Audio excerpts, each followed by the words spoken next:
김세라의 법률 톡톡 시간입니다. 최근 유명 프로 배구 선수들의 학창 시절 학교 폭력 가해 사실이 폭로돼 해당 배구 선수들은 무기한 출전 정지라는 징계를 받았는데요. 몇몇 배구 선수 학폭 논란을 시작으로 연예인들의 학폭 폭로가 이어지면서 프로그램에서 하차하는 일들도 있었죠. 오늘 법률 톡톡에서는 이런 유명인들에 대한 학교 폭력 논란과 또 학교 폭력의 대응 방안에 대해 살펴봅니다. 김세라 변호사 전화 연결돼 있습니다. 안녕하세요. 안녕하세요. 김세라 변호사입니다. 네, 우선 프로 배구 선수들의 학폭 논란은 어떤 사건이었습니까?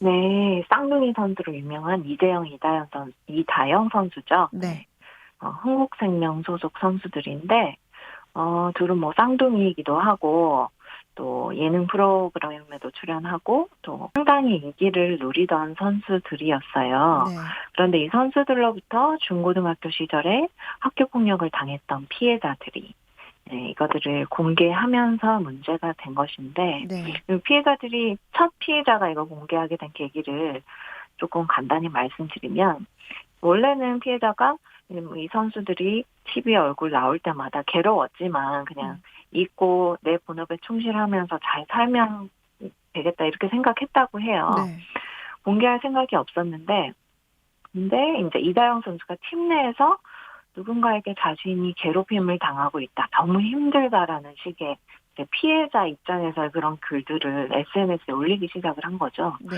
나중에는 이 글이 그 같은 팀의 선배인 김연경 선수를 저격한 것이었다는 것이 알려지게는 됐는데, 네, 어쨌든 자기를 가해 그 학창 시절에 학교 폭력으로 괴롭혔던 그 선수가 자기가 피해자가 되니까 너무 힘들다, 막 못 참겠다 이런 식의 글을 계속해서 올리니까 음, 이 피해자, 예전 친구였던 피해자 학생이 그 괴롭힘 당했던, 학교폭력 당했던 것을 공개하기로 네, 결심하게 됐다고 해요. 네, 그런데 이렇게 해서 이제 첫 피해자가 폭로를 하면서 시작이 됐는데, 계속해서 이제 피해자들에서 결국은 이제 굉장히 큰 문제가 됐고, 두 선수는 무기한 출전 정지, 중징계 처분을 받았습니다. 네.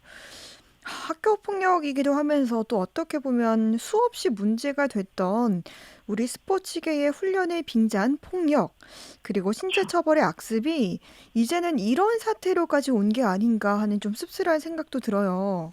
네. 네, 이제 이 두 선수의 학폭 전력이 알려지고 또 바로 다른 배구 선수들의 학폭 과거도 나왔잖아요.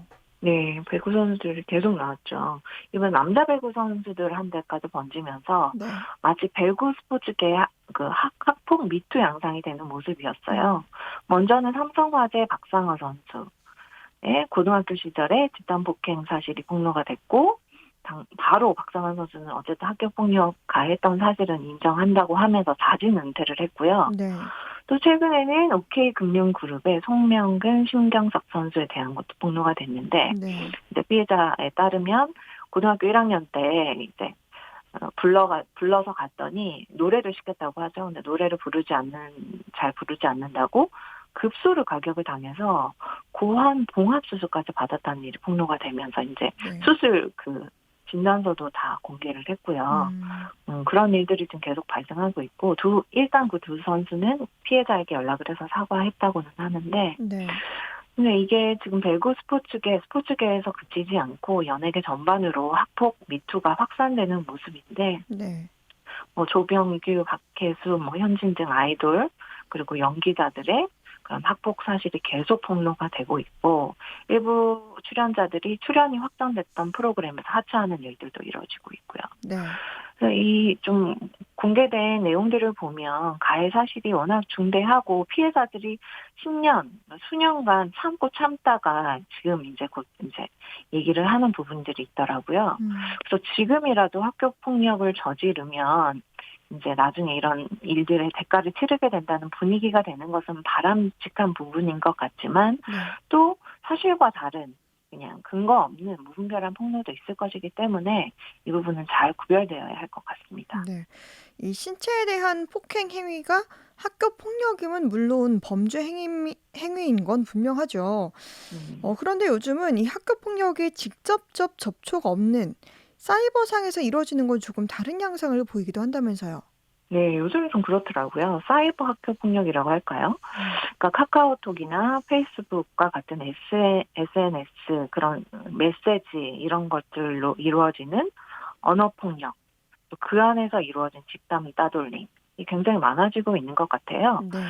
그래서 지금도 지금 학교에 뭐 학교폭력위원회, 자치위원회 같은 데 참석을 해보면 이런 사이버 상으로 이루어지는 학교폭력이 굉장히 많아지고 또 음. 심각해지는 것 같아요.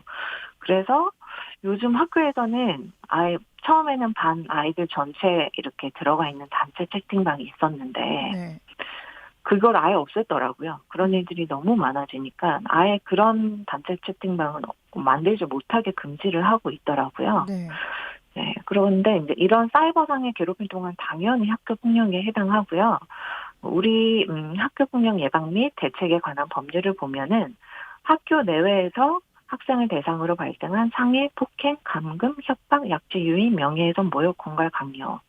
그리고 강제적인 심부름, 성폭력, 따돌림, 그리고 사이버 따돌림, 또 정보통신망을 이용한 음란폭력, 정보 등에 의한 그런 행동들도 모두 학교 폭력으로 인정을 하고 있거든요. 네. 그래서 이런 사이버상의 행위들도 형사처벌될 수도 있는 범죄 행위이고 또 학교 폭력에도 해당된다는 것을 알아야 할 것 같습니다. 그렇군요.